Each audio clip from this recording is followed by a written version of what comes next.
Hi, I'm Gracie, and this is Scott from Small Worlds Big Adventures. And today we have a little bit of an interesting review, if you will.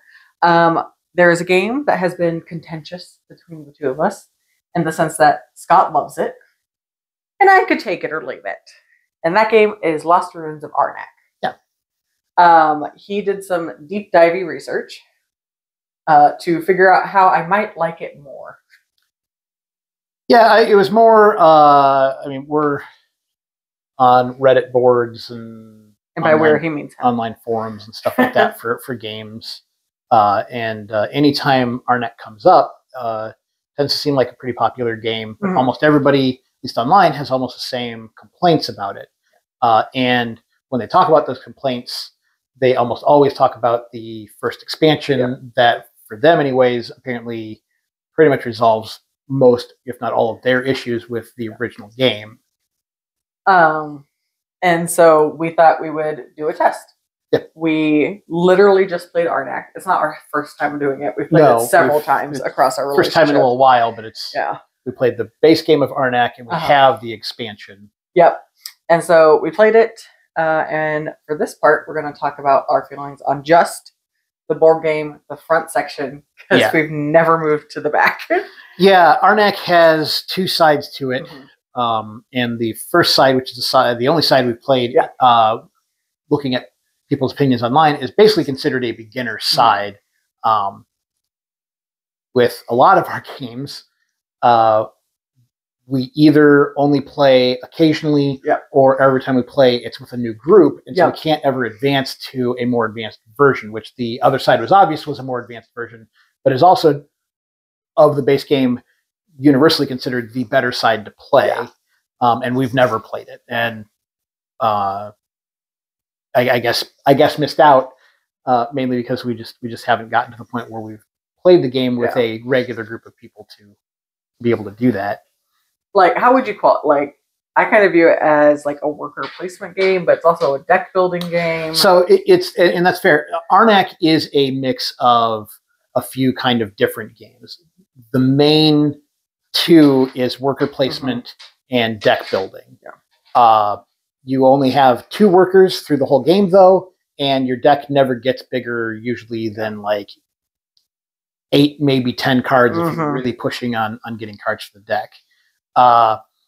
You have 2 little archaeologists, and the point of the game is early on in the game, you're digging up dig sites to get resources. You're buying cards for your deck, and then kind of third of the way through the game, give or take, you're doing research to try and find the hidden temple. At the end of the game, it's a points game, and almost everything you do in the game, other than resources, is worth points. Digging up locations will get you points. Defeating guardians at those locations gets you points. Buying cards gets you points. Befriending the guardians. And then when you start researching and finding the temple, every step along the way of that is pretty much worth points as well. So yeah, it's a resource gathering, worker placement, deck building game. You can get cards that help your deck be a really good combo, so that in later turns you're really going through and hitting these combos that help out. The further you can get in finding the temple gets you a whole lot of points. That's the basic premise of the game at any rate. Going into it, my complaint... Do you have a complaint? Well, I mean, and we've discussed it. The game is only played over 5 turns. And even when you're doing well, that kind of feels a little short, even for me. It does turn out to be enough time to discover the temple in most games. Sure, at least but you for some of the so players. Focused on it. You kind of have to be focused on it, but you can do it. Honestly, it's not that hard to do. In the game we just played, both of us got our research to it, or not our research, our investigation, glass. Whatever the magnifying glass is, to the temple. So we both did that. Most games I've gotten to the temple. Our son generally gets there. He goes all the way up and gets tablets galore. Yeah, but it does kind of still feel like, especially I think for me, the deck building part of it feels like I'd love 1, maybe 2 more turns to the game. Kind of not necessary in that on the beginners board at any rate.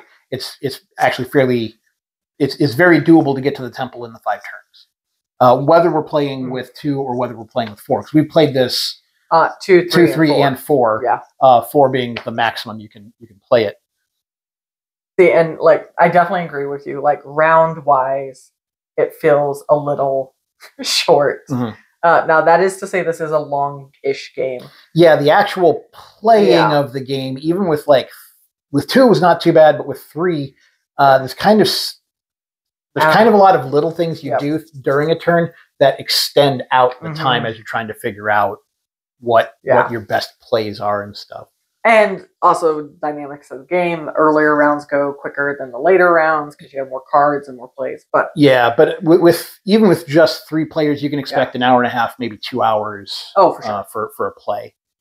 But like my biggest issue is I always walk away from the game feeling like I haven't accomplished anything because there's so much on the board and like you just see all these open spots and undone things, and I'm a completionist.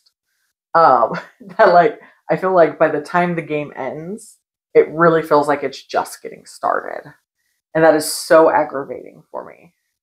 Right, and we discussed this at the end of our game too. Yeah. So a good example is there are a total of 12 dig sites that you can dig at that give you rewards for digging there. They basically become places that workers can then be placed on later turns to get the resources. If you're familiar with Floors of Waterdeep, it's like building a building. Like building a building. Yeah. And it seems to irk you that, for instance, in a 2-player game, I'm not sure we opened up half of those 12. No, we did not. That doesn't bother me at all. So bothered. And we're venture archaeologists. Shouldn't we explore all the land? I mean, you could concentrate more on trying to open those up, I suppose. Which then goes to, well, I am an archaeologist. Shouldn't I try to get to the temple? Right. You can't do both. Yeah, I can't resolve that for you. Part of it is when you're only playing with 2 players, the game doesn't expect you to open up that many. Yeah. There's never a change in the amount of places that you can dig between 2 players and 4 players, and there to be enough places that 4 players can comfortably dig too, I assume. That being said, we discussed this, was that even in the 4-player games we've played, we usually don't open, certainly not all of them. No, not all of them. More than in the 2-player, definitely. But once you've gotten a few that are really good, mostly people contend for those. You only have the 2 archaeologists, so where other worker placement games have to kind of open up more places because you generally get more workers as you go along. You don't in this. So opening up more places is just more places.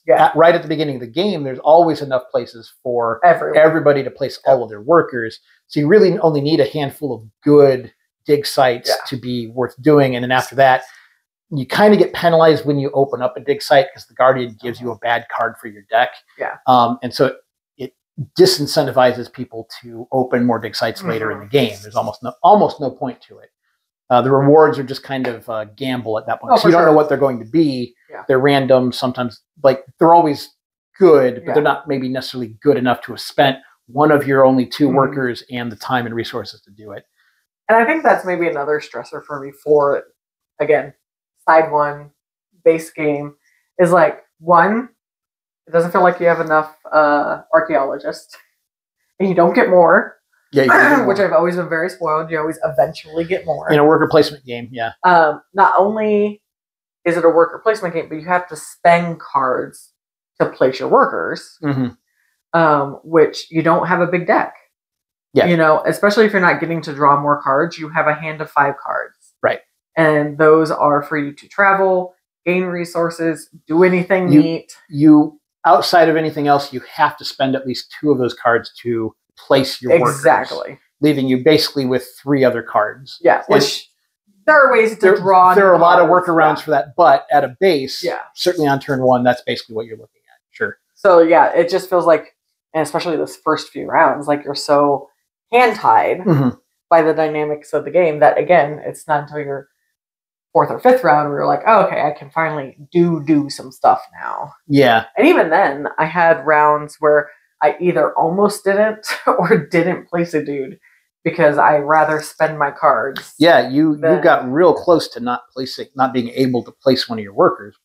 One round I did not, and then I essentially had to like spend victory points to place them. Yeah, I mean, in a sense, those are. I mean, they're all valid criticisms. They're criticisms. Thank you so much. Your base complaint feels weird to me, I guess. Yeah. In that, we didn't open up all of the board. Well, it's they don't give you enough time, resources, archaeologists to feel like you've completed any one section of the board. And yeah, I mean, I don't agree. I guess that's fair. At the end of the days, we're sitting with just two of us. Yeah, we're not going to open up all the dig sites, but not even half. Yeah, not even. We're not. Well, I mean, if you want to push toward, I mean, it's a quirk of the way the game is set up that you don't need to. Yeah, I guess is kind of how that ends up being, but that doesn't bother me. I know as far as that goes. This right here is the core disagreement around this game. Yeah, well, between you and me, the complaint online is basically the ease of the temple and how, especially if you're only playing the one side, how every game basically just plays out the same. Oh, for sure. The expansion, so the other side has a harder temple, and that's considered the better side to play in the base game, which we've not ever played. We've never done. Not yet, anyways. But the expansion adds 2 more temples that are also hard to do. Yeah. And it adds characters. So instead of just being a basic archaeologists, you have characters who all play differently, so that every time you get a different archaeologist, your game is going to be a different, at least slightly different play. Yeah. And that looks to be pretty correct looking through them. We haven't played the expansion yet, so we'll see how that goes. Unfortunately, while that solves most online people's issues with the game, I don't think it's going to end up.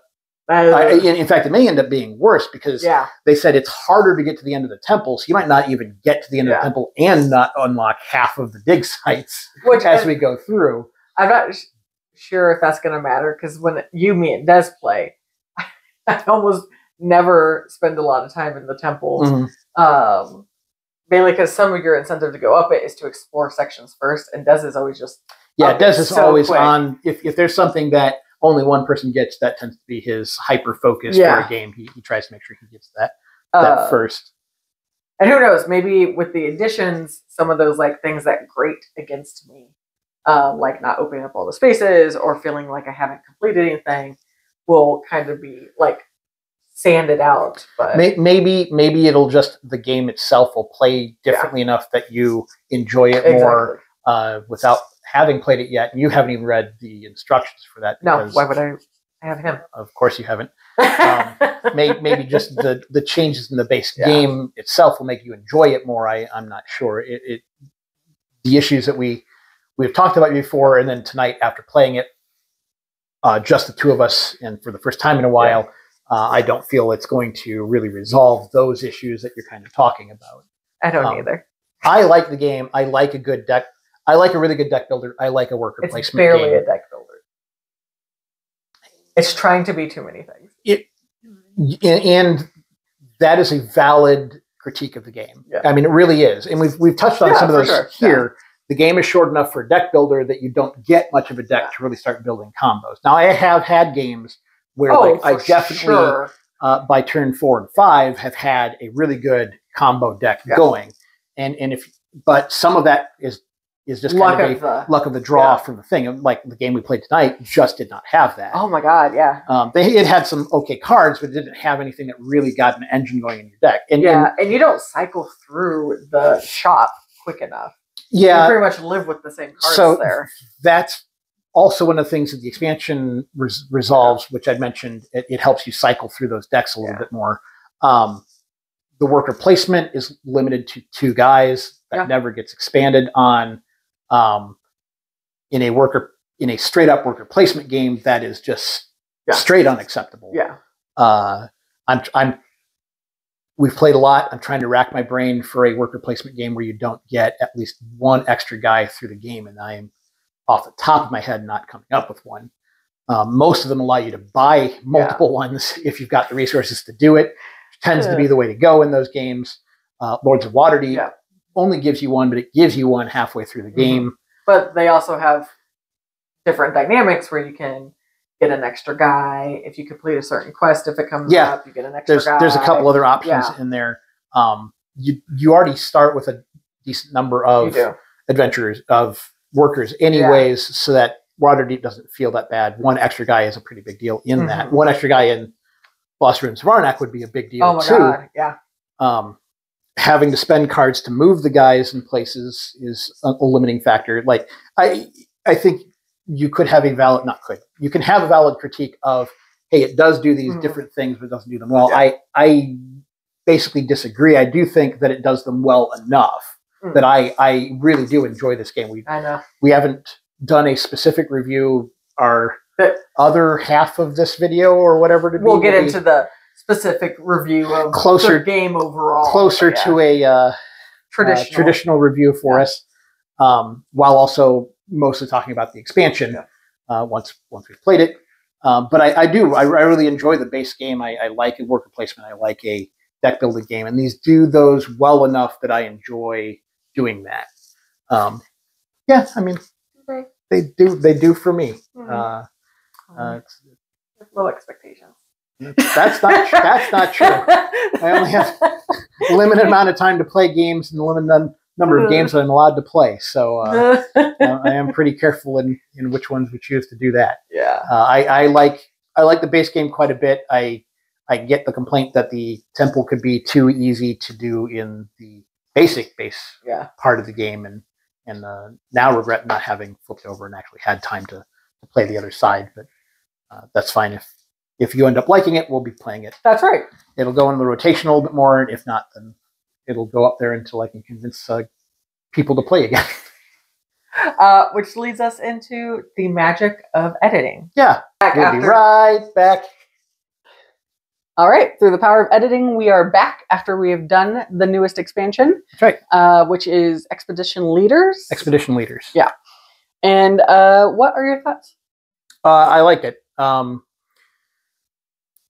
It adds a bunch of cards to all the decks, and we, for our first game, basically just shuffled up the cards from the expansion. Actually, we didn't even shuffle some of those. No, we did not. And just maybe shuffle them. Do shuffle them. We put the new cards and tiles on top of the decks, so we went through those first, and honestly, even just from the cards, a really solid set. Added a lot of really good stuff to the game. So I was really impressed with that. The expansion comes with 2 new temples. And the temples are noticeably trickier than the old, certainly the basic temple, and probably even the flip side temple, with kind of interesting stuff going on in them too. So that's kind of neat. But the big thing is it comes with 6 expedition leaders. All the expedition leaders play differently. So you're kind of, I wouldn't call it asymmetrical play like some games do, but you have different bonus abilities essentially that you're going with. The guy that you started with had an extra guy. Mine had a bird that basically brought back resources essentially once or twice a turn, depending how you're playing it. I felt I could have played mine a little more efficiently, but for the first game, it still worked. A little bit trickier, but you made it all the way up to the temple. In the first game, I made it just short of it, and honestly, I played a couple of things a little bit more efficiently. I would have had. I think it was 1 gold short or 1 resource short of making it. So I could have made it 2. Both of our notebooks, which is part of that research track, didn't get very far compared to a normal game. So I do feel like that's pretty telling of just kind of how trickier that whole setup actually was. For me, it's a game I already liked, and the rules that this added just added another level of fun spiciness to the game. I did not quite enjoy the base game, but I think what they added kind of addresses some of my concerns, because you have your own guy doing his own things. There's something for you to kind of focus and guide your stuff. For mine, I did just have an extra guy, which was a huge complaint of mine about the base game, is you just feel like you need another dude. So that really made me feel like I had more agency going throughout, like I had more options to do. But even saying that, like with your bird guy, but with your bird guy, you two also kind of, it was almost like you had a person, because you got to use unused sites or something like that. In looking through them all, essentially you get a mechanic that gives you additional resources as you go through, but they do it in different ways. Your guy acts as an additional worker to place. The bird only has a limited number of things that it can do, but its big mechanic was the more dig sites that open up, the more options it gets. The other guys get a bunch of different things, and they're all they all work a bit differently and also give you different types of resources, different options for resources. Along with that, it definitely felt like we opened up more spots. I know part of that was like you were opening up more spots because of your bird dynamic. I liked the temple in the sense of like it had challenges and whatnot. I think my favorite part was where it split the book in the magnifying glass, which I don't know if the back of the board did that before, but you had like a special card that you get to use if you made it that far. Right. So I think it definitely helped me feel more of a completist, more like I was able to accomplish stuff. Right. Having said that, I feel like the expedition leaders need like a little secret mission. like I think had that happened, like had I had just like my own mission, I could just walk away being like, yep, the expansion clears up all my issues. Yeah, we had discussed that for quite a while after the game. I don't disagree. I do feel like there is room for a mechanic in there where you have either a secret mission or your own actual mission on top of maybe trying to reach the top of the temple. I'm not quite sure what that would be, but I do feel like there is room for something like that. Mind you, we don't have all the expansions. There's one more cheap one? There's at least one more, which adds more expedition leaders and adds kind of a campaign for either a 1 or a 2-player game. Here's the thing. I do know how to do this. Min and Elwyn, if you're watching this video, put secret journal pages that I, as a researcher, alone have found, and gives me a secret mission that none of the other expedition people have. It'll be you just small deck, 12, maybe 15 cards. Randomly get one, but it could be fun. But secret journal pages, huge thing in archaeology. Yeah. So make it better. Going off of that, we do want to include the traditional review type stuff that we do with these. We will do it from the standpoint of the expansion. But we've already talked about the differences between the base and whatnot. So kicking it off with player agency. What do you think? I might go with excellent. That's fair. You have, at least at the beginning of every round, a wide range, usually anyway. First turn, not as much, but kind of second turn on, as long as you're not having a weird game where you literally didn't somehow do anything, you have a wide range of options to do. Yeah. Because it's not just a worker placement game. You're also playing cards to do things. You're buying cards. You're doing the research track. Even in the worker placement, there's a few things that you can do that give you a few different options. So you maybe not excellent. Maybe it is just good, but high on that level. I think mainly just because there are so many things that you can do. Maybe I do go with excellent.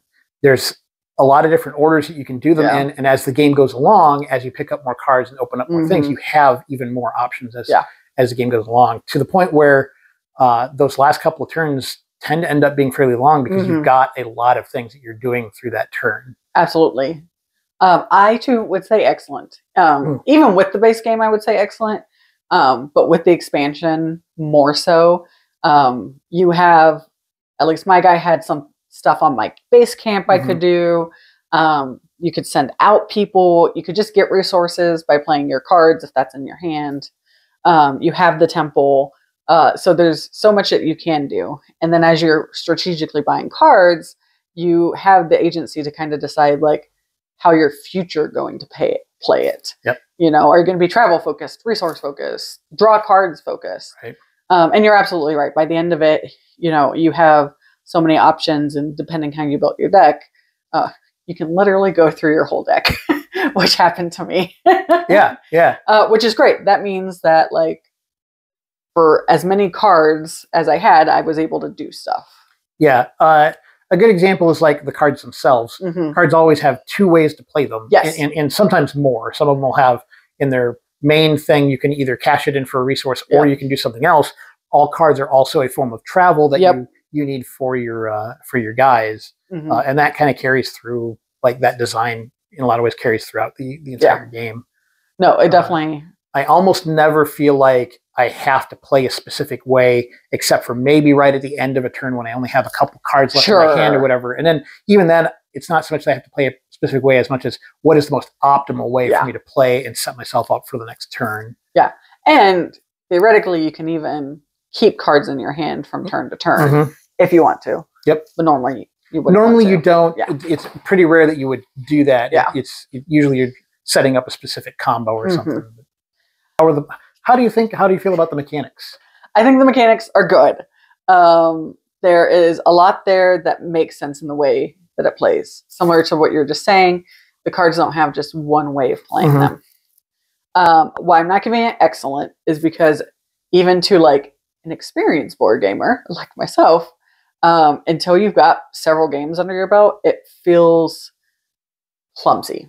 You kind of have to figure out the dynamics of the game to know how you're supposed to bounce back and forth between traveling and doing the temple, and now with the expansion, doing the stuff in your own camp and whatnot. So it's good, but I'm not sure if it's just like the directions need more work or instruction card. There's still moments where I'm like, wait, did I take an action? Right. Am I done with my turn? Right. So it's that kind of just like, even after all these game unsuredness, that leaves it at good for me. I will also say good. For similar reasons, the game is complex. It is very complex. There's no way around it. There's a lot going on, and it's fairly, especially early in your first few games, easy to miss some stuff. It's honestly, they do a really good job of writing the rules, and they have reminder cards and stuff like that. They do. But there are some small rules in there that it's not impossible to miss. That being said, I do think once you've got a couple of games under your belt and you start realizing how the stuff works, it tends to flow pretty good. The complexity, and we've kind of compared this in other games, looking at you skeptics. The complexity all builds into making the game work as a good mechanic.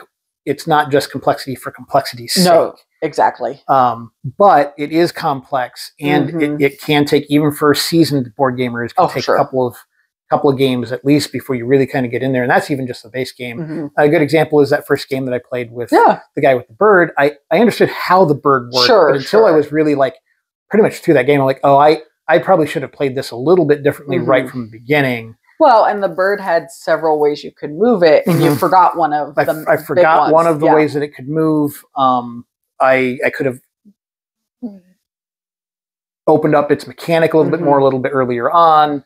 And in the second game, I certainly would. It just the complexity is definitely there, and you got to realize that it's there. But the mechanics, once you got the game down, they work really well. Oh, for sure. And they're complex, but not in a way that really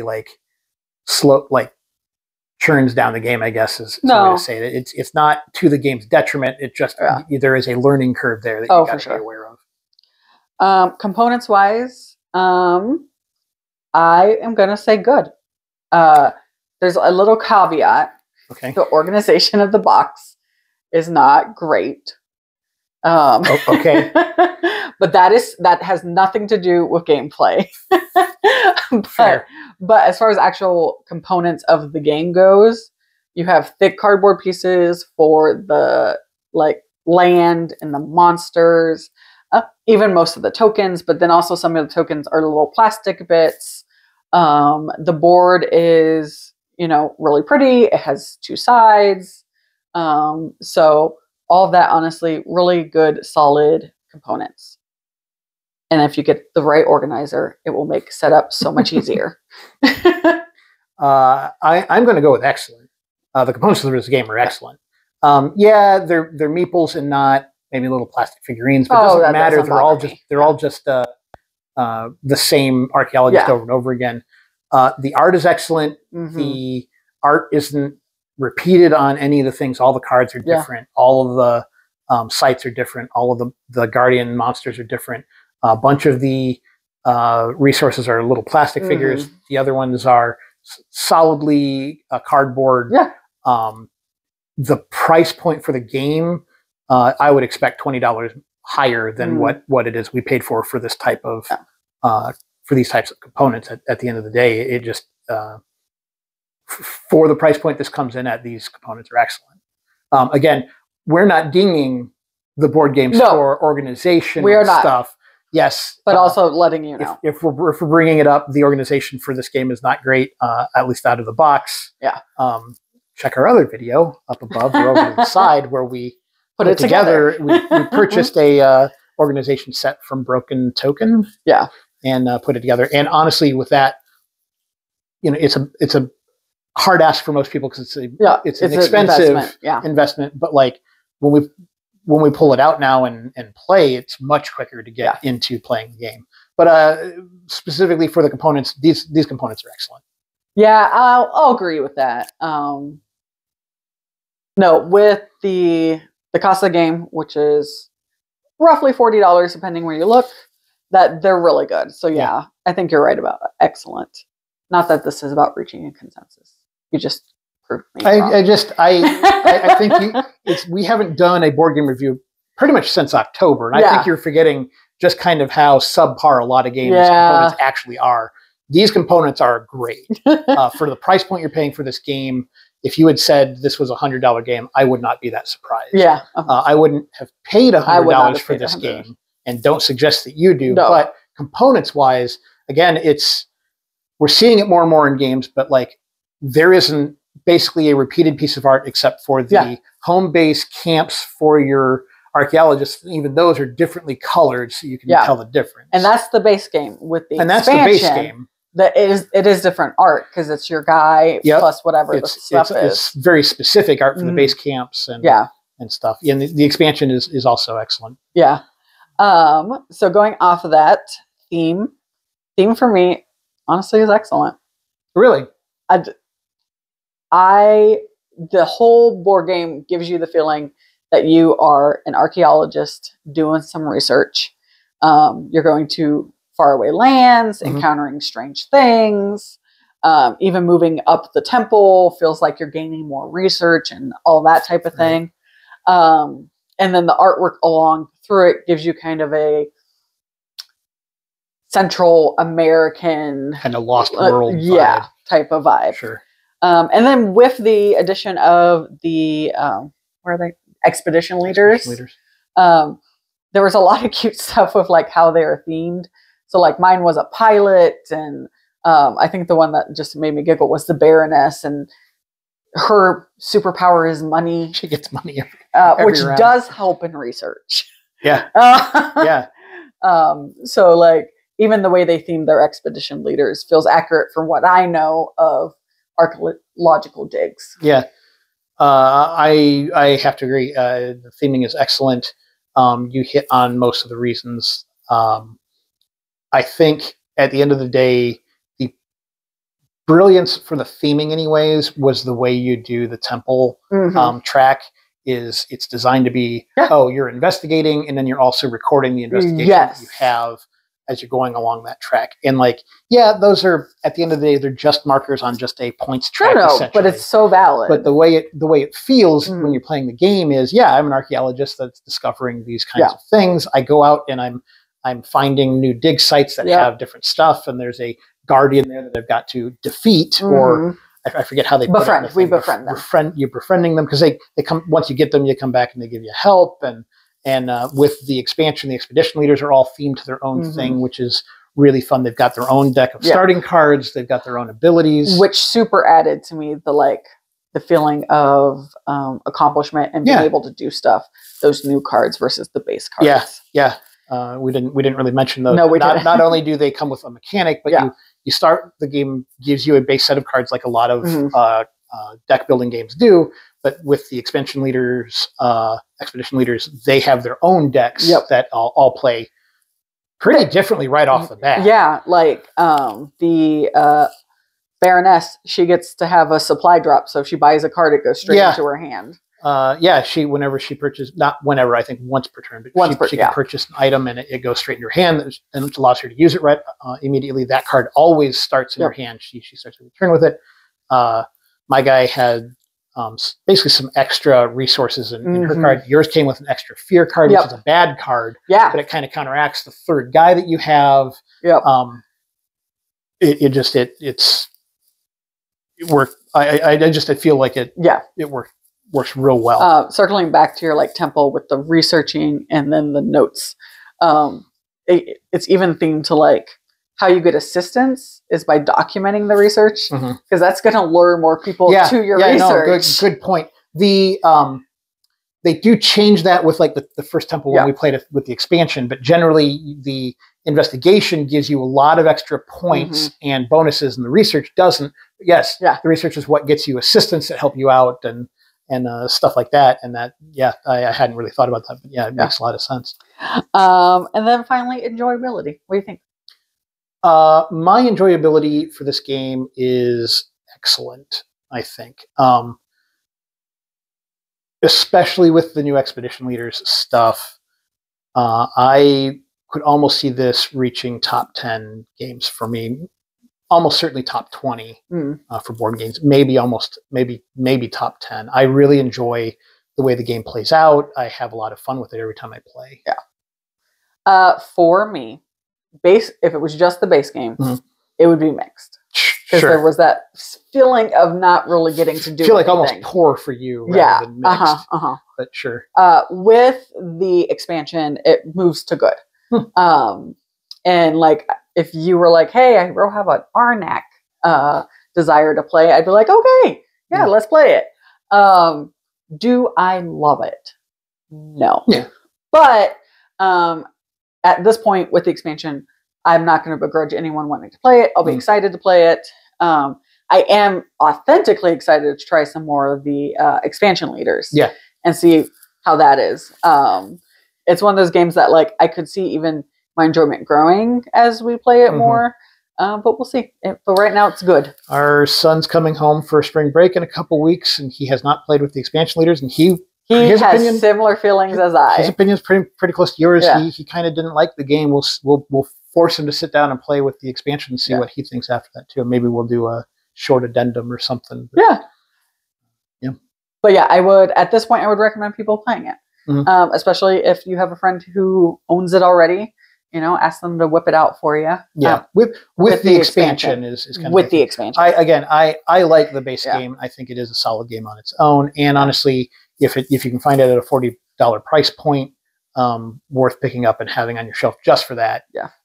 It's got two sides to the board, and the basic side is pretty simple. But again, even then, the game is still complex. It's not a gateway game by any stretch. No, but you can. If you've got people who are into these types of games, you could teach them that on that side of the board, and then flip the board over and play the tougher side. Would definitely be a suggestion. Certainly can recommend picking it up and the expansion just off the top. But at that point, the price point is more like $75-$80, which is a little harder of an ask. For sure. You've got a lot of game there at that price, but and honestly, the way modern day games are pricing, that's not really unreasonable, and it's not unreasonable for what you're getting by any stretch. But it's a little bit of a harder ask right off the bat. Going into this, final thoughts. For me, I think I kind of walk away from it as a almost like a relationship. Sometimes you got to give it time, got to let it simmer, take it to a new arena, and you can grow to like it more. It is enjoyable. Honestly, the making of the game, the components, the theming, and all that, solidly built game. But yeah, what are your final thoughts? I feel like I had kind of just spent a lot of those talking about, picking it up. It is, I think, an easy pickup for your shelf at $40 for the base game. If you at all find yourself enjoying that, pick up the Expedition Leaders for $35. Yes. No question in my mind to do both of those things. It is top tier, one of the best themed games. Oh yeah. With really good components. Yeah. On our shelves at any rate. I wouldn't maybe put it above some of our favorite themed games. Sure. It's not my father's work. Yeah. It's not Arkham horror. No. But for a game like this, it's really good. And if you enjoy a good themed game and you think that the idea of like this mysterious archaeological digs on this island or sounds fun, that can be a really neat thing. It's complex. Yeah. Be forewarned, even the base game, even on the easy side isn't any less complex. It's just easier to get to the end of the temple. It's still a complex game, and there will be a learning curve for it. There just will be. So, do be warned about that. I guess it's an easy ask at $40, put on your shelf if you like complex games. If you do not, then by all means, I'd stay away. Yeah, don't. If all your family plays this Uno, maybe not your first big buy. Yeah. If you like games like Seven Wonders or what's Waterdeep, even Legendary for the drafting ability, or you just really love Indiana Jones. Yeah, sure. You might like this board game. And if you enjoyed hearing us go through this process of base game to expansion and hearing our review, you can go ahead and drop a like on this video. If you hit subscribe, you'll see our video show up on your page. Yep. And if you hit the little notification bell, you'll be notified next time we upload. And comment down below if you've played this either with or without the expansion. And like that, there's a second expansion that we will almost certainly be picking up, and maybe with the campaign, I think we may have mentioned it, and we might end up doing a campaign and doing a couple of videos on that, maybe over the summer or something. We're looking for a good deck building board game. I don't think they exist. If you've got one that you like or comment for one, definitely leave that down below. We'd be interested in at least looking at checking it out. Awesome. If there's nothing else, we'll see you next time.